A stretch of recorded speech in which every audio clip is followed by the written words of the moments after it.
He broke his 20-year silence, and when he finally spoke, his voice carried the smell of pine resin and river mud, the particular cold of an October morning in 1907, the weight of something he had kept sealed inside his chest like a stone pressed against still water.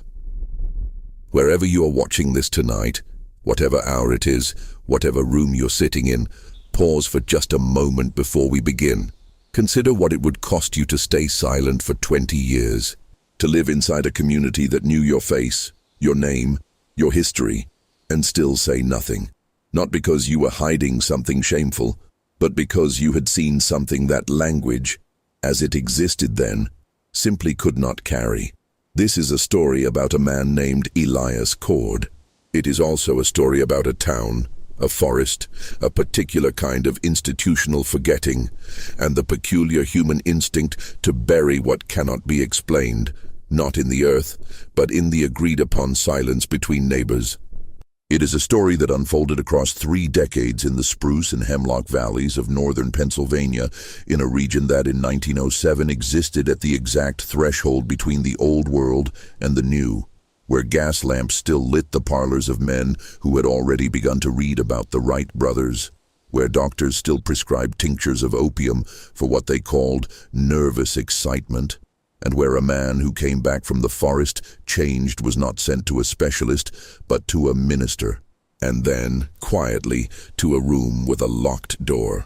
We begin not with the silence breaking, but with the world as it was before anything needed to be said. The Allegheny Plateau in the autumn of 1907 was a landscape undergoing a slow, irreversible transformation. The great timber operations that had stripped the central Pennsylvania highlands through the 1880s and 1890s had moved on, leaving behind a secondary growth forest, younger trees crowding in among the stumps of their predecessors, dense and dark in ways the original old growth had not been. Where the original canopy had been high and cathedral-like, admitting shafts of light to a relatively open floor, the new growth was choked, low-branching, difficult to navigate. Locals called it the thick wood, and they meant it as a warning. It was not hostile in any dramatic sense. It was simply disorienting. Men who had worked the original timber stands for decades would sometimes report that they lost their bearings in the thick wood in ways they never had before. The landmarks they knew, the particular bent oak, the limestone outcropping above the creek, were either gone or hidden now behind walls of young hemlock and wild laurel that could reach a man's chin. The town of Carver's Mill sat at the southern edge of this landscape, along a tributary of the Allegheny that had once powered 3 sawmills and now powered 1, working at reduced capacity. The population in 1907 was approximately 640 souls, down from nearly 900 at the peak of the timber boom. The men who remained were either farmers working the thin, rocky soil of the cleared hillsides, workers at the surviving mill, or what the region's newspapers called timber scouts, men employed by the larger lumber companies to assess secondary growth stands for future harvest potential, mapping new roads, estimating board feet, and spending weeks at a time alone in the thick wood with a compass, a ledger, and whatever provisions they could carry on their backs. Elias Cord was one of these men. He was 34 years old in October of 1907. He had been born in Carver's Mill to a family of Scots-Irish descent, one of the founding surnames of the region. His father had worked timber. His grandfather had worked timber. There was, in the Cord family, a physical relationship with the Pennsylvania forest that went back far enough to feel like something more than occupation, something closer to inheritance or to the particular ease a man feels in a room he has known since childhood. Elias had spent his adolescence in those woods. He knew which creek bends ran cold even in August, which north-facing slopes held ice in the shaded hollows well into May, which ridgelines whistled at certain wind speeds with a sound so specific and persistent that local children had given them names. He was, by every account available to us, a reliable man, not brilliant, not troubled. A man whose primary social reputation was for steadiness, a quality prized above almost all others in the timber economy, where unreliable partners cost money and sometimes lives. His foreman at the Harwick Lumber Company, a man named Silas Pruitt, described Elias in a letter dated the spring of 1907 as the sort of man you want on a solo survey because he comes back when he says he will. Pruitt wrote this as a compliment. He meant it as one. In retrospect, the observation carries a different weight. In late September of 1907, the Harwick Company assigned Elias to a survey of the Broken Bow Tract, approximately 4,000 acres of secondary growth timber on the north face of Tar Ridge, roughly 12 miles northeast of Carver's Mill. The assignment was not unusual. Elias had completed similar surveys throughout the region over the preceding 5 years. He was given a standard equipment allocation: compass, transit level, field ledger, a company-issue canvas pack, and provisions for 2 weeks. The survey was expected to take between 10 and 14 days. He was to return by October 15th at the latest. He left on the morning of October 2nd. His wife, a woman named Clara Cord, née Whitman, walked with him as far as the Mill Road Bridge. She later told a neighbor that he had seemed entirely himself that morning, no different in his manner than on any previous departure. He had eaten a full breakfast. He had checked his compass twice, which was his habit. He had kissed her on the forehead and told her he would bring back a grouse if he found any on the ridge. She watched him until the mill road bent and the thick wood swallowed him. He did not return on October 15th. The first few days after a missed deadline were not, in themselves, cause for alarm. Survey work frequently ran long. Weather could delay a man. An unexpectedly dense stand might require additional measurements. Foreman Pruitt noted Elias's absence in his daily log on the 16th, marked it as probable extension, and waited 3 more days before escalating.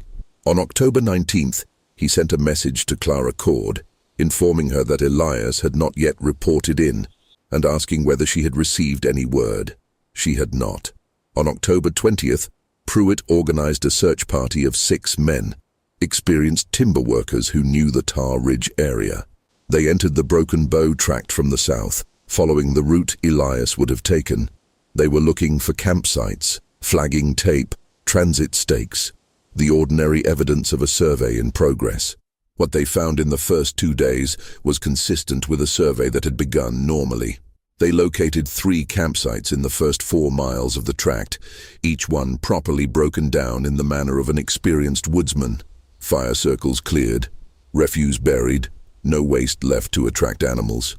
The last campsite they found was positioned on a wide bench of flat ground, approximately 7 miles into the tract, near a small spring. It appeared to have been used for several nights. A fire circle with significant ash accumulation, canvas material folded and left near a root system that had been used as a wind shelter, and something else. The field ledger was there. Elias Cord's survey ledger, the document he would have been filling in daily, the record of every measurement and observation from his time in the Broken Bow Tract, was lying beside the fire circle, partially sheltered by the canvas. The search party's leader, a man named Frank Deaver, carefully examined it. The entries ran continuously from October 2nd through October 10th.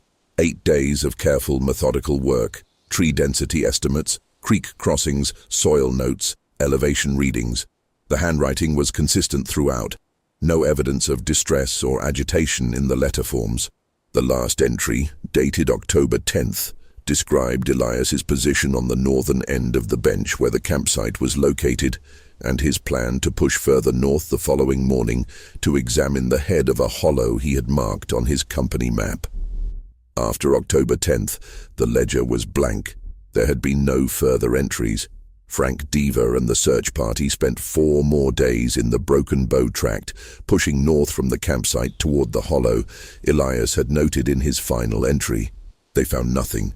No campsites, no flagging, no sign of a fall or injury, no evidence of fire, flood, or animal encounter that might explain an incapacitation.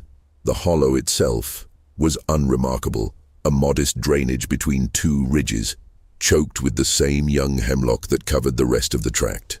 Deaver noted in his search report that the terrain grew peculiarly difficult north of the bench campsite. not because of any specific hazard, but because of what he described as a quality of sameness.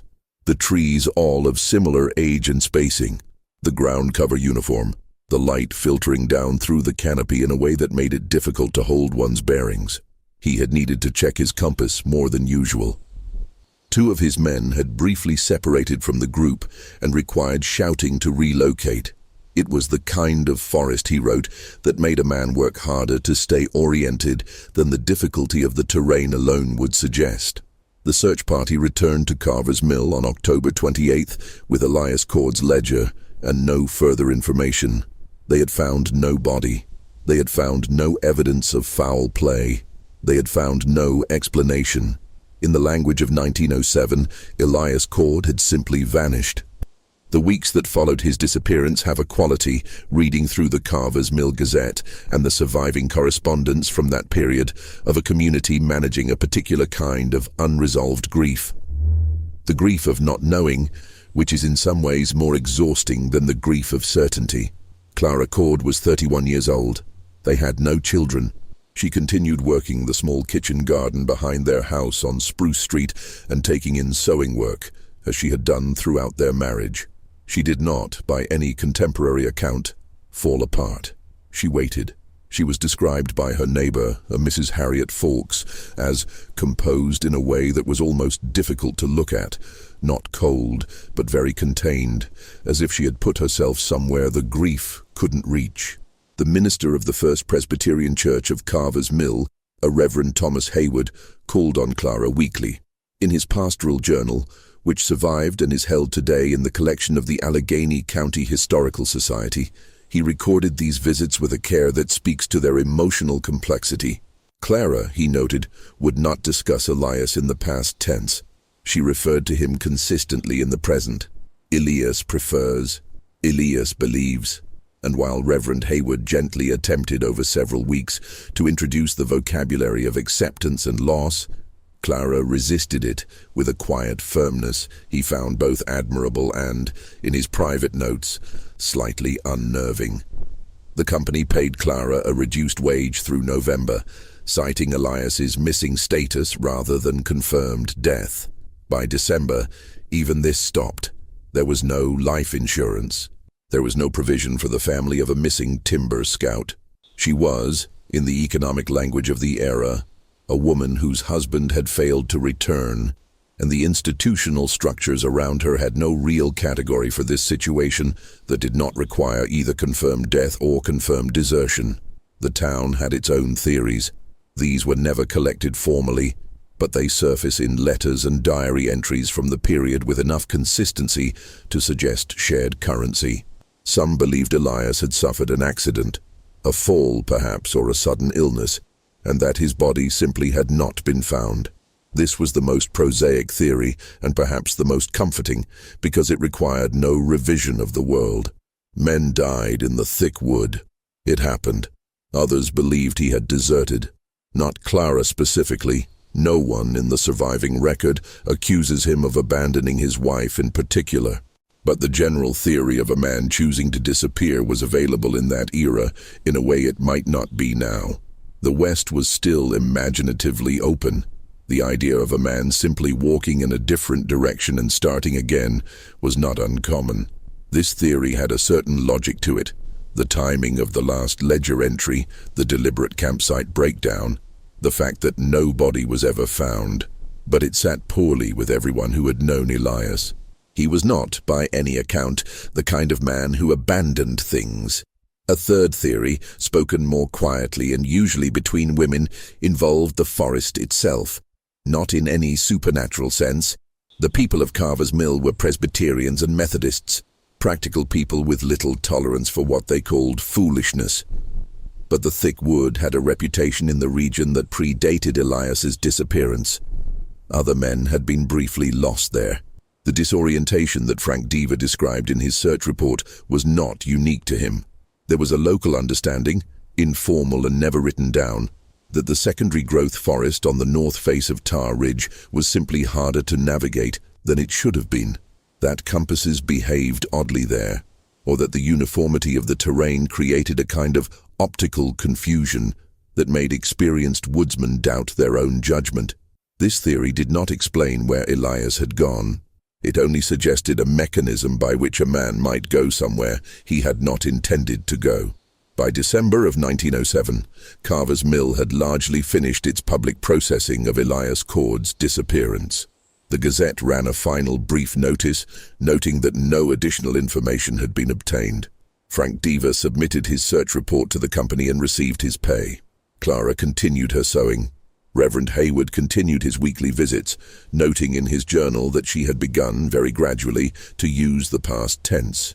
Then, on February 14, 1908, 135 days after Elias Cord had walked across the Mill Road Bridge and into the thick wood, he walked back. He came out of the forest at the eastern edge of the Harwick Company's staging yard, approximately 2 miles south of the Broken Bow Tract boundary, and 3 miles east of the bench campsite where his ledger had been found. It was a Sunday morning, just after dawn. The temperature was in the mid-20s, the ground frozen, the sky low and gray with the particular colorless light of a Pennsylvania winter.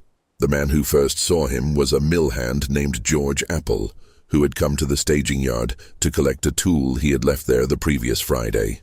Appel's account, given to Foreman Pruitt the same day and later repeated to a doctor and to the county sheriff, is worth considering at length because it is the earliest record we have of what Elias looked like when he returned, and because Appel was a practical, unexcitable man whose testimony carries the particular credibility of someone who had no investment in making events seem more remarkable than they were.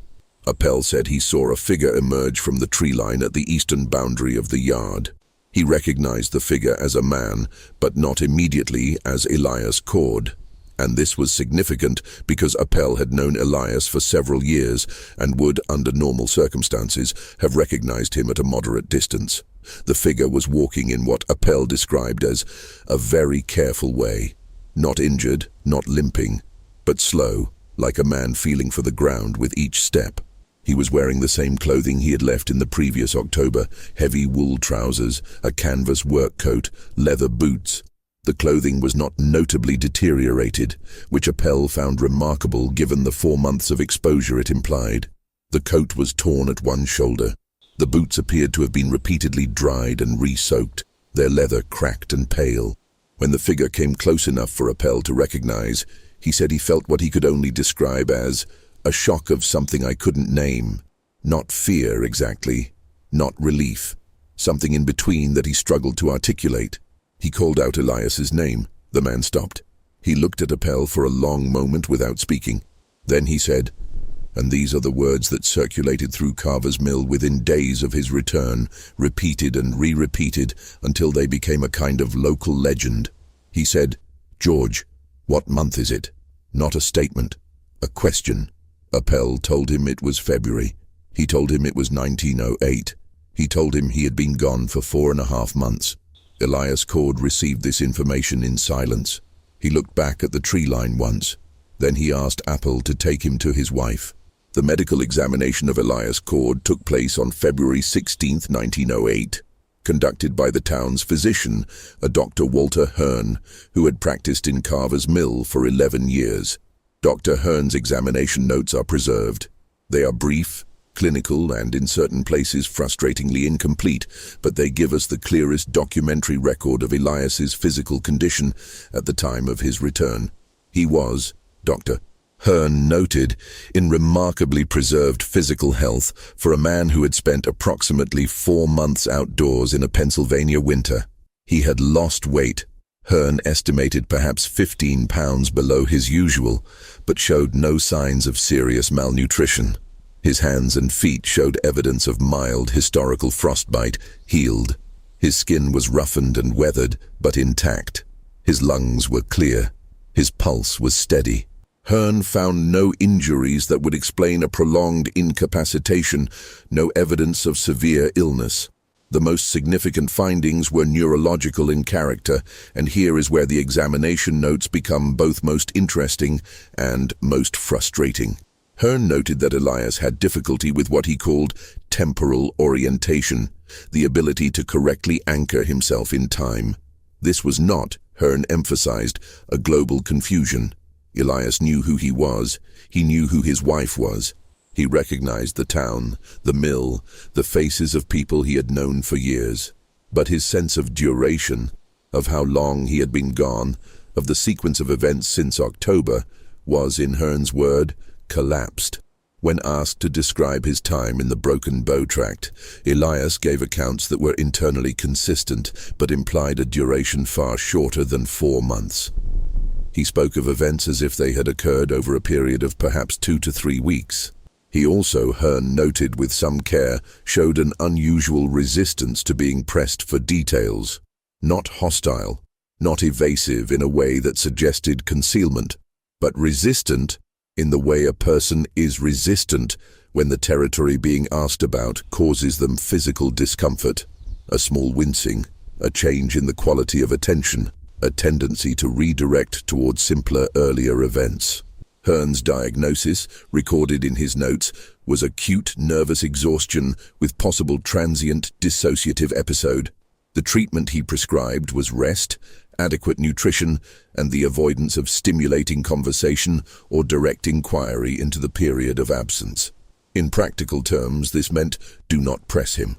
The community of Carver's Mill largely followed this prescription. Not because they were indifferent, the curiosity was intense, but because the social codes of the era required a certain deference to medical authority, and because Clara Cord made it quietly, firmly clear that she had her husband back, and she would not have him disturbed. For the first several weeks after his return, Elias said very little about where he had been. He resumed residence on Spruce Street. He ate. He slept. Long hours, often 12 or 13 at a stretch, a detail Clara mentioned to Mrs. Fawkes with a quality that was neither complaint nor enthusiasm, but a careful neutrality, as if she had not yet decided what to make of it. He walked in the daylight, but never, in those early weeks, in the direction of the forest. He sat on the front porch of the house in the afternoons, looking south, away from Tar Ridge.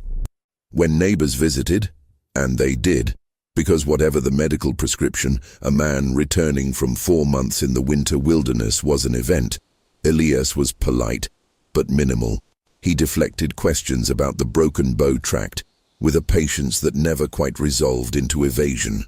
"I was in the forest," he would say. "I was confused for a time. I am better now."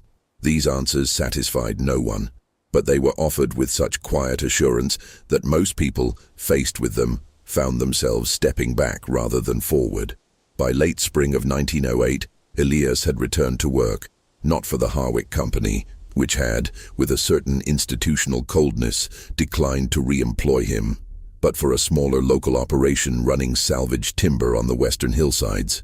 The work was less solitary, less technical, more physical. He was good at it. His body remembered what to do. Over the months that followed, he recovered something approaching his previous demeanor. The steadiness, the reliability, the quality of a man who could be counted on. But there were differences. Small ones, noticed by those who had known him well, disregarded by those who had not. He no longer went into the thick wood. This was the most significant change, and it was noted by everyone who paid attention. He worked the western salvage timber without complaint, but he refused any assignment that would have taken him north of the mill road. He gave no reason that anyone recorded. He simply declined, with the same quiet firmness that Clara used to deflect questions about his time away. He also, in the years after his return, developed what Mrs. Fawkes described as an unusual carefulness about time. He carried a pocket watch after his return, something he had not done before, and consulted it frequently, more frequently than any practical purpose required. He asked people what day it was with a regularity that, in the first year or two, his neighbors attributed to the residual effects of his experience. As the years passed and the habit persisted, it became simply part of who he was. Elias, who always wants to know what day it is. Reverend Hayward, who continued his pastoral relationship with both Elias and Clara after the return, recorded several conversations with Elias in his journal during 1908 and 1909. These entries are among the most valuable primary sources we have, because Hayward was an intelligent, attentive observer who was genuinely trying to understand what had happened to the man sitting across from him. In one entry from the fall of 1908, he described a conversation in which he asked Elias, directly and gently, whether he could say anything about what he had experienced. Elias was quiet for a long time. Then he said, according to Hayward's notes, "I think I was somewhere that time doesn't keep the same pace. I don't mean that as a religious statement. I mean it as a plain description of something I observed." Hayward pressed him gently on this. Elias said, "I know how long I was in there. I know what my body tells me about it, but I also know what the calendar says.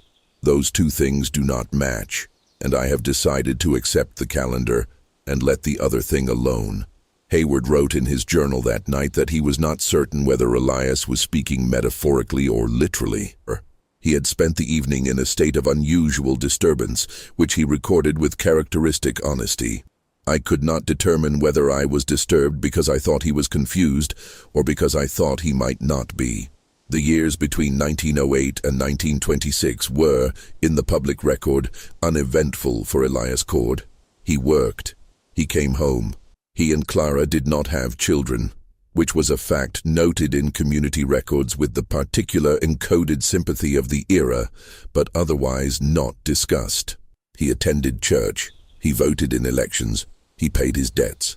He was, by every external measure, a functioning and contributing member of the community of Carver's Mill, which by 1920 had contracted further to perhaps 400 residents as the region's economic base continued to erode. What is harder to document, but consistent across multiple indirect sources, is the internal reality of those years. Clara Cord gave a single extended interview in 1934, after Elias's death, to a local historian named Paul Wessner, who was compiling a social history of the Tar Ridge region. This interview was never published in Wessner's lifetime, but the manuscript survived in his papers, donated to the Allegheny County Historical Society in 1961. In it, Clara described the years after Elias's return with a precision and emotional detail that is extraordinary for the era and for the context. She said Elias had nightmares throughout the years after his return, not every night, and less frequently as time passed, but recurring, persistent, and, in her description, unusual in their character. He did not wake screaming as she had heard men described who had experienced combat. He woke silently, sitting up in the dark, and for a period of several minutes, sometimes longer, he did not appear to fully register where he was. He would touch the bed. He would touch the wall. He would look at the window to assess the light. And then, very deliberately, he would reach for the pocket watch on the nightstand and look at it, even if it was pitch dark and he could not possibly read it, as if the act of holding the watch itself was the thing that reoriented him. Clara said she never asked him what the dreams were about, in part because she sensed that asking would cost him more than not asking, and in part because she was not certain, in the years directly after his return, that she was ready to know. By the time she felt ready, they had built an understanding between them in which certain territories were marked by mutual agreement as places they did not go together. She said that in the last years of his life, after she had watched him carry something alone for nearly 2 decades, she sometimes felt that the 20 years of silence had been less about hiding something from the world than about holding it very carefully, in a particular way, so that it did not damage anything around him. Wessner, in his manuscript, noted that this was one of the most striking descriptions of what we might now call post-traumatic adaptation that he had encountered in his research. A man who had organized his entire post-event life around the management of an experience he could not communicate, and who had done so not through denial or collapse, but through the construction of very deliberate daily structures. The pocket watch, the refusal to go north, the careful asking of what day it was. These were not symptoms of dysfunction. They were, Clara suggested, the architecture of a managed interior life. In 1927, something changed. The proximate cause was the arrival in Carver's Mill of a young man named Raymond Gruber, a graduate student in geology from the University of Pittsburgh who had come to the Tar Ridge region to study the secondary growth patterns of the post-timber landscape. Gruber was 23, energetic, academically focused, and entirely without local social knowledge. He knew that the Broken Bow Tract was part of his study area. He knew from his research in company records that a survey of the tract had been conducted in 1907. He did not know, because no one had told him, and he had not found it in the public record, what had happened to the man who had conducted that survey. He came to Spruce Street on a Tuesday afternoon in August of 1927, knocked on the door, and introduced himself to Elias Cord. He explained that he was studying the northern Tar Ridge area and that he understood Elias had done fieldwork there in 1907. He asked whether Elias would be willing to share any recollections of the terrain. What happened next is described by Gruber in a letter to his faculty supervisor written 3 days after the visit.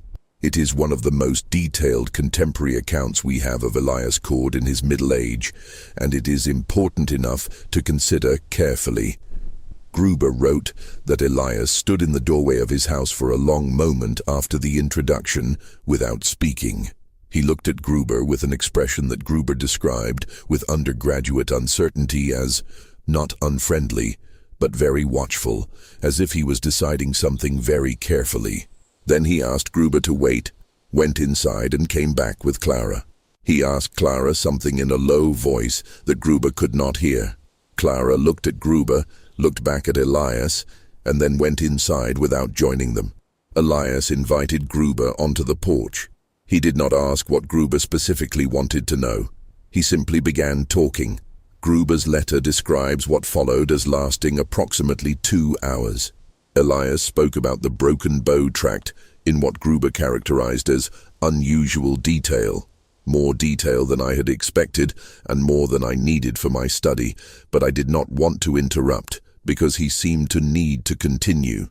He described the terrain extensively, the hollow on the north end, the dense hemlock, the particular quality of the light under the second growth canopy. He described the campsite on the bench, the spring, the days of methodical survey work. And then, at a certain point, his description changed. Gruber wrote that his voice became quieter and more careful, as if he was translating something from a language he did not fully command. He described leaving the bench campsite on the morning of October 11th and walking north toward the hollow. He described a point, approximately a mile north of the campsite, where he became aware that his compass was not behaving consistently, not wildly wrong, he emphasized to Gruber, but inconsistent in a way that required constant rechecking. He described the light changing in the hollow, not darkening, not brightening, but shifting in quality in a way he could not describe precisely. He said it reminded him distantly of the particular visual effect of looking through water, though the air was clear. He said he walked for what felt like a very long time in the hollow, hours. He was not injured. He was not lost in the ordinary sense. He understood the terrain around him, could identify his position relative to the ridges, and did not feel disoriented about direction. He simply could not find his way out of the hollow in the time that the light suggested was available to him. He would walk north and find himself returning to a point he recognized as slightly south of where he had entered. He would walk east toward the ridge and find the ridge further than his pacing suggested it should be. At some point, and here Elias told Gruber that this was the part he had difficulty describing with any confidence, the experience changed in character. The terrain became more familiar again. He found the stream he had crossed on the way in. He made camp, but when he woke the next morning, the temperature was wrong. Not dramatically wrong, but the particular quality of cold, the frost on the ground, the angle of the light, these suggested not October but something later. He consulted his calendar, which he had been maintaining methodically. It told him October 11th. The world around him, his experienced forester's body, told him something different. He decided to trust his calendar. He continued working. He made entries. He oriented himself. But the dissonance between what the calendar said and what his senses told him persisted. He did not record it in the ledger because he had no category for recording it. A survey ledger recorded trees, elevations, and distances. It did not record the experience of feeling as if one were walking through a landscape that was slightly ahead of where one had been. He returned south. Eventually, he found the bench campsite. He found his ledger where he had left it. He sat for some time at the campsite and tried to reconcile what his body was telling him with what the calendar and the survey record were telling him. He told Gruber, "I decided the only reasonable thing to do was to keep moving south, keep to what the compass said, and trust that eventually I would come out somewhere I recognized. And I did, but by that time it was not October anymore." Gruber wrote that he sat with this account for a long moment after Elias finished speaking. He asked one question. Had Elias ever shared this with anyone before? Elias looked at him steadily and said, "My wife knows some of it. The doctor knew some of it. No one knows all of it, because when I tried to tell it in pieces, it sounded like a man who had lost his mind, and I have not lost my mind, I am certain of that. But the story, told plainly, does not sound like a story a sane man would tell." Gruber wrote in his letter, "I am a scientist by training and inclination, and I have no useful framework for what he described, but I am also certain that he was telling me the truth as he experienced it. There was no quality of fantasy in his delivery. He was not performing the story. He was simply reporting it, the way you report weather conditions or soil composition. He was a man delivering an observation he could not explain." The letter Gruber sent to his faculty supervisor at the University of Pittsburgh was received, responded to briefly. The response acknowledged receipt and suggested Gruber focus on the geological survey work, and then, as far as the documentary record shows, set aside. There is no evidence it was circulated to colleagues, published, or acted upon in any formal academic way. It survived only because Gruber kept copies of his outgoing correspondence, and because those copies eventually made their way to a small archive of regional Appalachian history held by a historical society that was absorbed into the county system in the 1980s. The letter was catalogued, properly labeled, and placed in a box that sat largely undisturbed for decades. The conversation between Gruber and Elias in August of 1927 was, as far as we can determine, the first time Elias had spoken about his experience in the Broken Bow Tract in any sustained or detailed way. It was not, as it turned out, the last.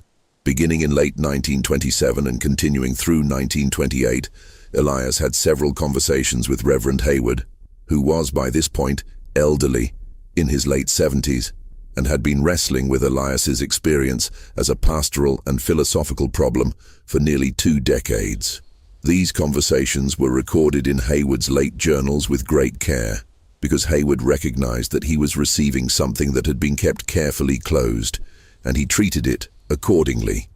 In the first of these late conversations, Elias told Hayward something he had not told Gruber, and had not, by any indication, told anyone else. He said that during his time in the Broken Bow Tract, after the experience in the Hollow, he had encountered evidence that someone or something had been in the area recently, not an animal. He was specific about this. He had spent enough time in the forest to read physical evidence of presence with considerable reliability. What he found, in several locations scattered across the northern portion of the tract, were traces of human habitation, not campsites in any formal sense, but signs of resting, of fire, of the particular way a human body impacts the ground over time. Old signs, not from his survey season. He estimated, from the degree of decay and regrowth, that some of these sites were years old, perhaps many years. He did not know who had made them. He did not know whether they were connected to what he had experienced in the Hollow. He had found no personal effects, no tools, no writing, only the impression of presence. He had not recorded these observations in his ledger. He had not reported them to Foreman Pruitt upon his return. He had not told Dr. Hearn. He had not told Frank Deaver, whose search party had spent days in that same area. He had kept this piece of the story sealed inside the rest of it, separated even from the rest of the unspoken account, because it was the part that troubled him most deeply, not for what it implied about the supernatural or the impossible, but for what it implied about the ordinary. Someone had been in those woods. Someone had been in those woods for a long time. And if that was true, if people had been moving through and living in the secondary growth forest of the northern Broken Bow Tract for years, perhaps decades, then the question of what had happened to Elias Cord in October of 1907 became suddenly and uncomfortably a question with a different set of possible answers. He told Hayward, "I have spent 20 years telling myself it was disorientation, that I was confused, that my body lost count, that the forest was difficult to navigate, and I miscounted days the way a man miscounts steps in the dark. That is the story I can live with. But the sights I found up there, those are not consistent with disorientation. Those were made by someone who knew exactly where they were. And that means something was happening in that forest that had nothing to do with me losing my bearings. And whatever it was, I came close enough to it that I lost 4 months of my life and do not know where they went." Hayward's journal entry for that evening contains only one line, separate from the narrative of the conversation. "I do not know what to do with this." Elias Cord died in March of 1932. He was 58 years old. The cause of death recorded in Carver's Mill's register was pneumonia. He had been ill for approximately 3 weeks, and his death, while not entirely unexpected given his weakened constitution in his final years, came faster than Clara had been prepared for. He was buried in the First Presbyterian churchyard on a cold morning, in ground not yet fully thawed. Clara survived him by 9 years, dying in 1941. In those 9 years, she gave the interview to Paul Wessner that we discussed earlier. She also, in the spring of 1934, made a single trip to the Broken Bow Tract, the only documented time she had ever gone there.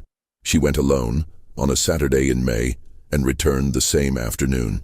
She told no one she was going and told no one what she found or saw or felt when she was there. The fact of the trip survives only because Mrs. Fawkes, who was still alive and still paying close attention to the woman across the street, saw Clara leave with a canvas bag and walking shoes and come back with mud on her boots and something in her face that Fawkes described in a letter to her daughter as the look of a person who has confirmed something they were not entirely sure they wanted confirmed. Fawkes did not know what Clara had confirmed. The letter does not say. It simply records the observation and then moves on, as letters of that era do, to other matters. The northern Broken Bow Tract was eventually incorporated into the Allegheny National Forest System in the 1930s. The area around the hollow that Elias had described, the northern drainage he had entered on October 11, 1907, was surveyed by the Civilian Conservation Corps in 1936 as part of a broader reforestation effort.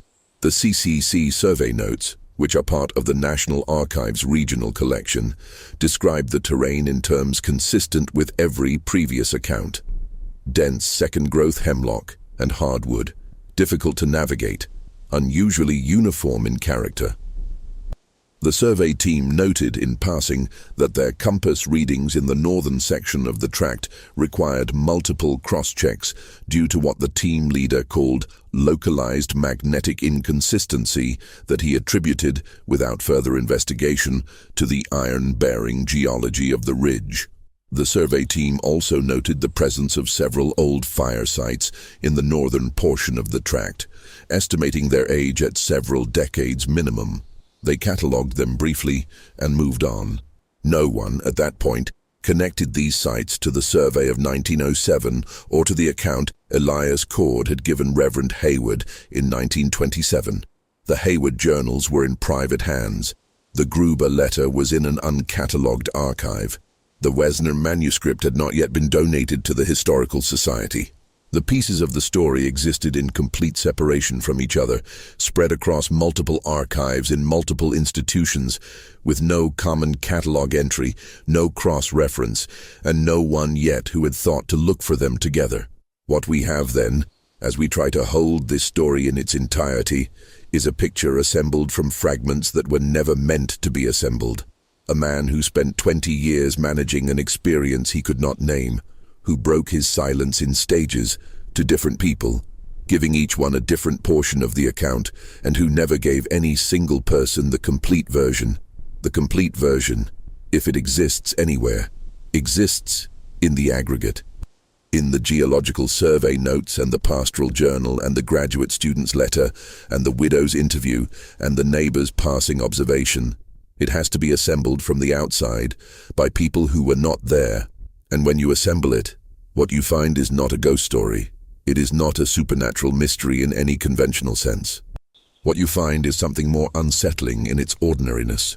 A man who went into a forest and came back with a gap in his experience that he could never satisfactorily explain, who spent the remainder of his life constructing careful strategies for living with that gap, and who, at the very end of his silence, suggested not that he had encountered something beyond explanation, but that he had come close to something very human and very hidden that someone had not wanted found. The fire sites, the evidence of long occupation, the localized magnetic readings that made compasses unreliable and that the CCC surveyor mentioned and did not pursue. The fact that the timber company's records from the 1907 survey season, which should include a complete file on Elias Cord's disappearance and return, are missing from the Harwick Company archive. Not damaged, not misfiled, but missing, removed cleanly in a way that is itself a form of record. Someone made those sites. Someone had been in the northern Broken Bow Tract for years before Elias walked in there on a clear October morning. Someone may have been there when he walked in. Someone may have known, better than he did, what was happening to him in that hollow. We cannot know who. We cannot know why the company records were removed or when or by whom. We cannot know what Clara found in the forest in 1934 that left her face carrying the weight of confirmation. We cannot know what Elias saw in the dark when he reached for his watch and held it in the pitch black of the room on Spruce Street, not to read it, but simply to hold it. What we can know, the only thing, finally, that is solid enough to carry, is that Elias Cord spent 20 years in a state of careful, deliberate silence because he understood something that most people spend their lives successfully avoiding. That the world contains rooms you can walk into by accident, rooms where the ordinary rules of duration and orientation do not apply in the ways you have been taught to rely on, and that the way you survive those rooms is not by understanding them, but by building very carefully a life that keeps you oriented toward the outside of them. He broke the silence, finally, not because he had found an explanation. He broke it because he had found someone, first Gruber, then Hayward, in the long amber light of his late years, who seemed capable of holding the observation without needing to immediately resolve it, who could hear a plain statement of fact and resist the impulse to file it into a category.